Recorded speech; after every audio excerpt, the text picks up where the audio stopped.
हमारे देश के नेता सत्ता प्राप्ति के लिए मुस्लिम तुष्टीकरण की नीति अपनाते रहे। नेहरू, गांधी और वर्तमान की जो पीढ़ी है, लालू, अखिलेश, ममता, मुल्ला राहुल और अन्य नेता सभी यही कृत्य कर रहे हैं। अब पश्चिम बंगाल में बाबरी का शिलान्यास हो चुका है। अब चेतो, उसी के संबंध में मैंने कुछ लिखा है, देखिएगा। देश के आस्तीन के सांपों, मुस्लिम तुष्टीकरण के प्रणेताओं, अब आंखें खोलकर अपनी सत्ता लोलुपता को देखो। पश्चिम बंगाल में बाबरी शिलान्यास पर गौर करो। ममता, अखिलेश, लालू, केजरी, मुल्ला राहुल, अब सिर भूनकर सोचो। देश से गद्दारी कर, वाहवाही लूट कर जयचंद का खिताब लियो। अब सन 70 तक भारत को मुस्लिम राष्ट्र का ताज पहनाओ।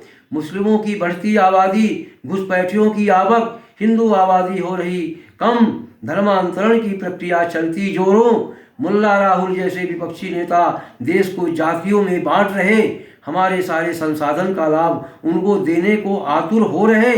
हिंदुओं को बांटकर सत्ता की चाशनी चाटने का तुम जो मंसूबा पालते आ रहे, वह सोच तुम्हारी चकनाचूर होने में अब देर नहीं। तुमने जो सपोला पाला, वह तुम्हें फुफकार मार काटने को दौड़ रहा। जो तुष्टीकरण का बीज तुमने बोया, अब कर रहा विषधर पैदा। गांधी, नेहरू देश बंटवारे के बाद भी तुष्टीकरण करते रहे। नवाखली एवं अन्य जगह हिंदुओं को कटवाते रहे। जब हिंदू अपनी अस्मिता बचाने की कोशिश करते तो आमरण अनशन पर बैठ जाते। जब जब हिंदू जागृत होता, उसे दबाते रहते। दूर मत जाओ, कश्मीर में ही हिंदुओं की दुर्गत देखो।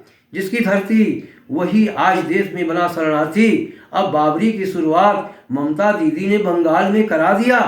देश के कोने कोने में विदेशी आक्रांताओं की मस्जिदें बनेगी। हिंदू मूक दर्शक बन आतताइयों से ग्रसित रहेगा। लेकिन जयचंदो, अब तुम्हारे हाथ से सत्ता की चाबी जा रही।